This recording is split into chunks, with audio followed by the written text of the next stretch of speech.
प्रदेश में दीपावली पर उज्ज्वला योजना के लाभार्थियों को मुफ्त रसोई सिलेंडर दिया जाएगा। योगी कैबिनेट की मंगलवार को आयोजित बैठक में मुफ्त सिलेंडर देने का प्रस्ताव मंजूर किया गया। वित्त मंत्री सुरेश खन्ना ने बताया कि उज्ज्वला योजना के लाभार्थियों को होली और दीपावली पर एक सिलेंडर मुफ्त देने का निर्णय लिया गया था।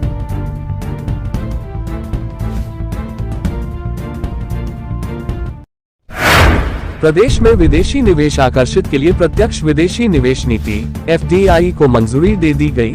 इस नीति के जरिए यूपी में प्रत्यक्ष विदेशी निवेश को बढ़ाया जाएगा। इसके तहत और फॉर्च्यून 500 कंपनियों को जमीन खरीद, स्टाम्प ड्यूटी और पूंजीगत निवेश में छूट मिलेगी। स्टेट GST में 100% छूट का प्रावधान किया गया है। उत्तराखंड के मुख्यमंत्री पुष्कर सिंह धामी ने कहा कि उत्तराखंड में जल्द ही समान नागरिक संहिता का कानून लागू होगा। उत्तराखंड की जनता ने इस पर मुहर लगा दी है। वे मंगलवार को लखनऊ में आयोजित उत्तराखंड महोत्सव के शुभारंभ समारोह में बोल रहे थे।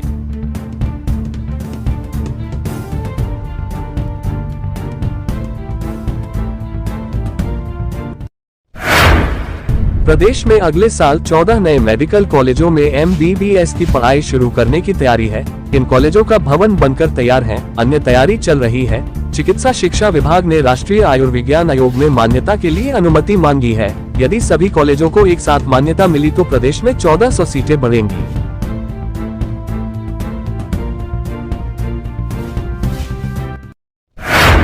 आजम खां को झटका, जौहर ट्रस्ट को मुफ्त में दी गई विद्यालय की जमीन वापस लेगी सरकार। वित्त मंत्री सुरेश खन्ना ने कैबिनेट के निर्णयों की जानकारी देते हुए बताया कि रामपुर में मौलाना मोहम्मद अली जौहर ट्रस्ट को यह जमीन 30 वर्ष के लिए मात्र 100 रुपए वार्षिक की दर से पट्टे पर दिया गया था। अब इस जमीन को वापस लेने का निर्णय लिया गया है।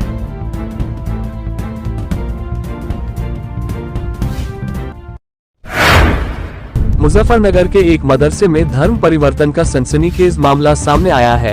यहां हरदोई के विवेक को 7.5 साल तक बंद रखा गया और उसका जबरन धर्म परिवर्तन कराकर मोहम्मद उमर बना दिया गया। हकीकत पता चलने पर मुजफ्फरनगर बाल कल्याण समिति ने किशोर को मदरसे से मुक्त कराया और उसके माता पिता के सुपुर्द कर दिया।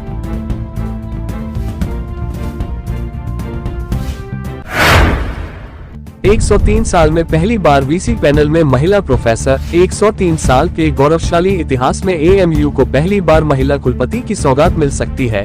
कुलपति पद के लिए तैयार किए गए पैनल में प्रोफेसर नईमा खातून का नाम शामिल है। हालांकि इस प्रतिष्ठित शैक्षिकी संस्था की पहली चांसलर ही महिला रही। बेगम सुल्तान जहां ने इस पद को सुशोभित किया।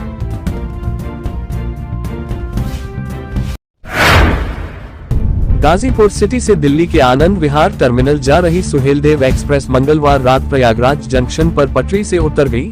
जंक्शन के दिल्ली आउटर पर हादसा रात 8:50 के आसपास हुआ। इस दौरान ट्रेन का इंजन और उसके पीछे जनरेटर यान पटरी से उतरा। राहत की बात ये रही कि इस हादसे में कोई यात्री हताहत नहीं हुआ।